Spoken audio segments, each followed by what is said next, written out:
Assalamualaikum warahmatullahi wabarakatuh. Sahabat-sahabat semua, tahukah kalian bahwa ada seorang anak kecil yang wafat dalam keadaan mengenaskan, tanpa air, tanpa perlindungan, di tengah panasnya padang Karbala? Ia bukan tokoh biasa. Ia adalah buah hati dari Al-Husain bin Ali, cucu kesayangan Nabi Muhammad.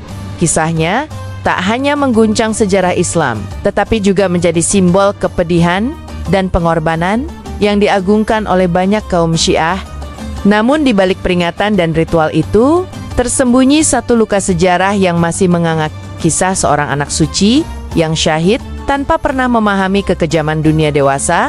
Dalam video ini, kita akan menyelami kisah menggetarkan dari kuburan si kecil Ali Al-Asgar yang terbunuh di pangkuan ayahnya sendiri. Simak kisahnya sampai akhir, agar kita bisa mengambil pelajaran, merenung, dan semakin cinta pada keluarga Nabi. Jangan lupa like, komen, share, dan subscribe channel ini agar kisah penuh hikmah seperti ini tak hilang ditelan zaman.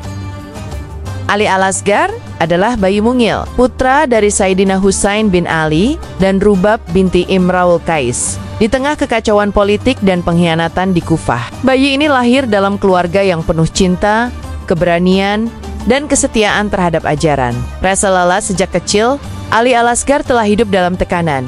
Meski belum mengerti apa-apa tentang dunia, ia menyusu di pangkuan ibunya saat bala tentara Yazid mulai mengepung rombongan Husain di Karbala. Dalam usia yang sangat belia, ia menjadi saksi bisu pertempuran antara hak dan batil.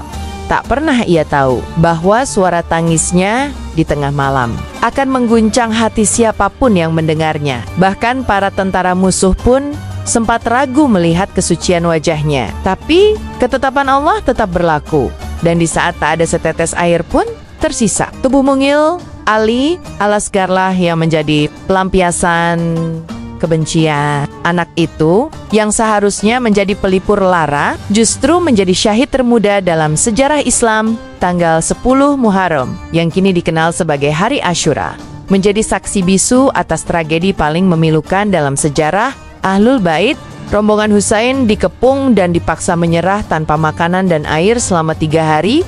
Di tengah penderitaan itu, Husain yang kehausan dan lelah melihat putranya yang paling kecil menangis. Ia pun mengangkat Ali Al-Asgar, bayi yang baru berusia 6 bulan, dan membawa ke arah pasukan musuh sambil berkata, "Jika kalian tidak bersimpati padaku, setidaknya kasihani bayi ini." Namun alih-alih belas kasihan, yang didapat adalah anak panah bermata 3 yang dilepaskan oleh seorang pemanah kejam bernama Harmalah. Panah itu menembus leher si bayi dan darahnya tumpah ke tangan ayahnya. Bayangkan, seorang ayah memeluk jenazah anaknya yang belum bisa berbicara, belum bisa berjalan, namun telah menjadi korban kebiadaban. Inilah kisah yang hingga hari ini membekas di hati jutaan umat. Sayyidina Husain memandang langit sambil menengadah. Dengan tangannya yang gemetar, ia mengangkat tubuh anaknya yang bersimbah darah. "Ya Allah, Engkau saksikanlah apa yang diperbuat oleh kaum ini terhadap keluarga Rasulmu," serunya dengan linangan air mata. Ia tidak mampu menguburkan putranya dengan layak. Dalam kondisi perang dan kekacauan, tubuh mungil itu hanya dibaringkan dengan penuh cinta di balik tenda. Beberapa riwayat menyebut bahwa jasad Ali Al-Asgar akhirnya dikuburkan oleh Husain dengan pedangnya sendiri, menggali tanah Karbala yang kering dan keras. Betapa berat tangan seorang ayah menguburkan anaknya sendiri. Apalagi jika anak itu adalah bayi yang belum sempat mengenal dunia, tapi Husain melakukan itu demi menjaga martabat dan kehormatan keluarganya dari kezaliman musuh. Kesabaran Husain bukan karena ia tidak merasa, justru karena ia tahu bahwa perjuangan ini bukan untuk dunia, tapi untuk Islam, untuk kebenaran, dan untuk generasi umat yang akan datang. Wafatnya Ali Al-Asgar adalah simbol kegilaan kekuasaan. Seorang bayi yang bahkan belum bisa berdosa menjadi korban dari politik kebencian. Hal ini membuat luka dalam di hati umat, terutama para pecinta Ahlul Bait. Sejak saat itu, tragedi Karbala bukan hanya diceritakan tapi diratopi. Kaum Syiah menjadikan kematian Ali Al-Asgar sebagai momen duka yang terus diperingati setiap tahun. Mereka menangis, menempar dada, dan mengenang bayi suci yang tak berdosa itu. Namun, penting untuk kita umat Islam memaknai kejadian ini Bukan hanya soal menangis, tapi soal memahami nilai pengorbanan, kesabaran, dan keteguhan terhadap prinsip kebenaran. Kematian Ali Al-Asgar bukan akhir, ia justru menjadi cahaya yang terus menyala dalam sejarah Islam. Ia menjadi syahid termuda dan makamnya menjadi tempat suci yang dipenuhi ziarah dan doa. Makam Ali Al-Asgar berada di Karbala, Irak, tepat di dalam kompleks pemakaman Sayyidina Husain. Tempat itu kini dikenal sebagai Masjid Imam Husain, sebuah tempat suci yang dikunjungi jutaan orang setiap tahun. Di dalamnya terdapat sebuah area khusus yang dipercaya sebagai tempat dimakamkannya Ali Al-Asgar. Jasadnya dimakamkan berdekatan dengan ayahnya, sebagai simbol cinta dan kebersamaan hingga ke liang kubur. Tempat ini tidak mewah, tapi dipenuhi kesakralan. Air mata jatuh, doa-doa dilantunkan, dan hati umat Islam larut dalam duka yang mendalam. Bahkan, banyak yang menyentuh tanah di sekitarnya sambil berharap keberkahan dan syafaat. Sebagian peziarah datang bukan hanya untuk berdoa, tapi juga untuk merenung bahwa di balik peristiwa tragis ini terdapat pelajaran iman dan pengorbanan yang tak ternilai. Kaum Syiah memandang keluarga Nabi, terutama keturunan dari Fatimah dan Ali bin Abi Thalib, sebagai pewaris spiritual dan moral dari risalah kenabian. Mereka menempatkan kisah Karbala sebagai pusat dari identitas dan perjuangan spiritual mereka. Ali Al-Asgar, meski hanya seorang bayi, dianggap sebagai simbol kesucian yang dibunuh oleh kebiadaban. Dalam setiap majelis Asyura, namanya disebut-sebut dengan penuh tangis dan pujian. Mereka tidak hanya mengenangnya sebagai anak Hussein, tapi sebagai martir yang memperkuat semangat perlawanan terhadap tirani. Ia menjadi bagian dari doktrin kesyahidan dan cinta kepada Ahlul Bait. Bahkan, pakaian bayi dengan motif darah sering digunakan sebagai simbol peringatan kematiannya. Dan teatrikal penggambaran ulang tragedi Karbala pun memasukkan sosok Ali Al-Asgar. Sebagai puncak klimaks kesedihan, Islam memuliakan para syuhada. Mereka yang wafat dalam keadaan menegakkan kebenaran, membela agama, atau mati dalam keadaan tertindas, akan mendapatkan derajat tinggi di sisi Allah. Dan Ali Al-Asgar termasuk di antara mereka. Syahid bukan hanya mereka yang memegang pedang, tapi juga mereka yang menjadi korban karena mempertahankan hak dan iman. Seorang bayi seperti Ali Al-Asgar menjadi syahid karena ia menjadi bagian dari perjuangan Husain melawan kezaliman. Kita sebagai umat Islam perlu memaknai kesyahidan bukan hanya dalam bentuk kematian tragis, tapi juga dalam bentuk hidup yang konsisten di jalan Allah. Berjuang menahan amarah, menjaga lisan, dan melawan kezaliman dengan cara yang bijak. Itu pun bentuk jihad. Kematian Ali Al-Asgar adalah pengingat bahwa jalan kebenaran tidak selalu mudah, tapi ia akan selalu mulia. Sayyidina Husain menunjukkan pada dunia bahwa cinta kepada anak tidak berarti membatalkan perjuangan. Ia tahu anaknya akan menjadi korban, namun tetap mengangkatnya ke hadapan musuh demi menggugah belas kasih. Cinta dalam Islam bukan hanya perasaan, tapi keberanian untuk menjaga prinsip. Husain tidak menyelamatkan anaknya dengan menyerah. Ia justru menjaga kehormatan anaknya dengan tetap berjuang sampai titik darah penghabisan bagi para orang tua. Ini menjadi pelajaran besar bahwa mendidik anak bukan hanya memberi kasih sayang, tapi juga menanamkan nilai keberanian dan keimanan sejak dini. Ali Al-Asgar menjadi simbol kemurnian yang terlahir dari cinta dan keimanan. Setiap orang tua yang berziarah ke makam lahir tekad untuk mendidik generasi yang kuat dan tak tergoda oleh dunia. Tragedi Karbala tak membuat keluarga Rasulullah tenggelam dalam dendam atau amarah. Justru mereka tampil tegar dalam luka, menyampaikan kebenaran dengan cara yang paling mulia. Termasuk Zainab binti Ali, bibi dari Ali Al-Asgar, yang menjadi saksi hidup dari tragedi ini. Ia membawa pesan-pesan perjuangan Husain kemanapun dibawa sebagai tawanan dalam majelis Yazid. Ia berkata lantang tentang kebenaran dan keturunan Nabi. Ia tidak hanya menangisi keponakan kecilnya, tapi membawa makna tangis itu ke dalam sejarah Islam.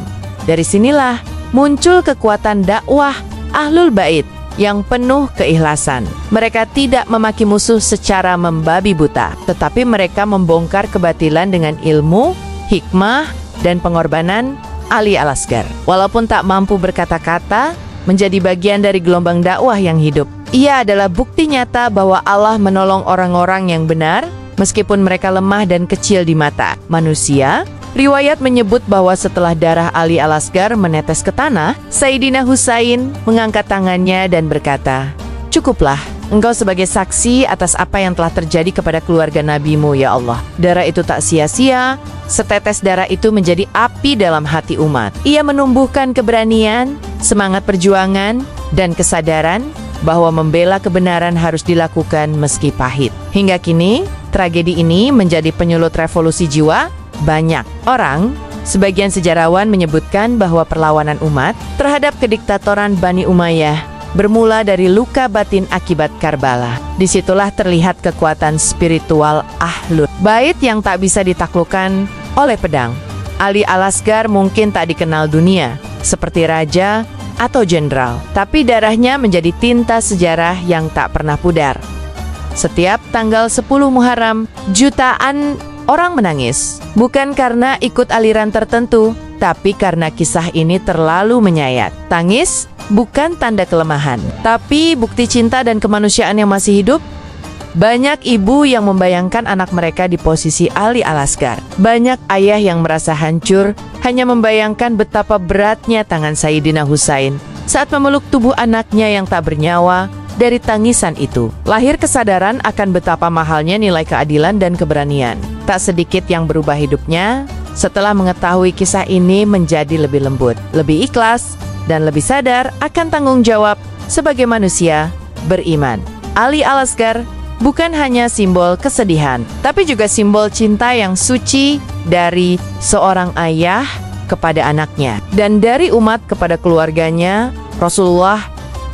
Pelajaran terbesar dari kisah ini adalah jangan pernah diam di hadapan kezaliman. Sekecil apapun itu, Ali Al-Asgar adalah saksi bahwa kejahatan tidak mengenal usia. Dan karena itu, kebaikan pun harus dijaga oleh setiap lapisan umat. Kita hidup di zaman yang berbeda, tapi prinsipnya sama. Kita harus menjaga kehormatan keluarga Rasulullah, meneladani kesabaran mereka, dan menolak segala bentuk penindasan. Kisah ini mengajarkan bahwa cinta kepada Rasul tidak hanya dengan pujian, tapi dengan mengambil pelajaran dan berdiri di sisi kebenaran. Walau itu sulit dan menyakitkan, dan seperti Husain yang tetap membawa anaknya dalam perjuangan. Kita pun harus melibatkan keluarga kita dalam jalan dakwah dan kesyalihan Auger Generosi. Mendatang tak hanya tahu sejarah, tapi juga hidup dalam cahayanya. Sudah lebih dari 1.300 tahun berlalu, tapi nama Ali Al-Asgar tetap hidup. Ia disebut dalam khutbah, dalam majelis, dalam tangis malam, dan dalam hati umat Islam yang mencintai kebenaran.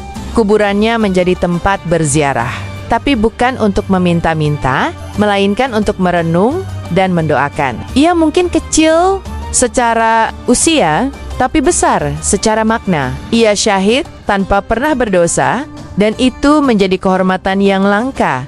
Tidak semua orang mampu dikenang dalam sejarah dengan kehormatan. Tapi Ali Al-Asgar diberi tempat di hati umat yang paling dalam. Karena kesuciannya, karena luka yang ia tinggalkan, dan karena cinta ayahnya yang tak terlukiskan. Dan kita yang mendengar kisah ini punya tanggung jawab untuk meneruskannya. Bukan sebagai kisah duka belaka, tapi sebagai api semangat untuk terus teguh dalam keimanan. Sahabat-sahabat tercinta, kisah Ali Al-Asgar bukan hanya kisah seorang anak kecil, tapi ini adalah kisah tentang cinta, pengorbanan, dan perjuangan keluarga Rasulullah yang tak pernah mati. Tragedi ini menyentuh jiwa siapapun yang masih memiliki nurani. Semoga setelah mendengar kisah ini, hati kita semakin lembut, iman kita semakin kuat, dan cinta kita kepada keluarga Nabi makin tumbuh. Jangan biarkan kisah ini hanya jadi tontonan. Jadikan ia tuntunan, jalan menuju kebenaran dan kesabaran. Jangan lupa untuk like video ini jika menyentuh hatimu. Tinggalkan komentar syalawat dan doa terbaik untuk keluarga Rasulullah di kolom komentar. Bagikan video ini ke orang-orang yang kamu cintai. Dan tentu saja, subscribe channel ini agar kisah-kisah penuh hikmah seperti ini terus hidup. Wassalamualaikum warahmatullahi wabarakatuh.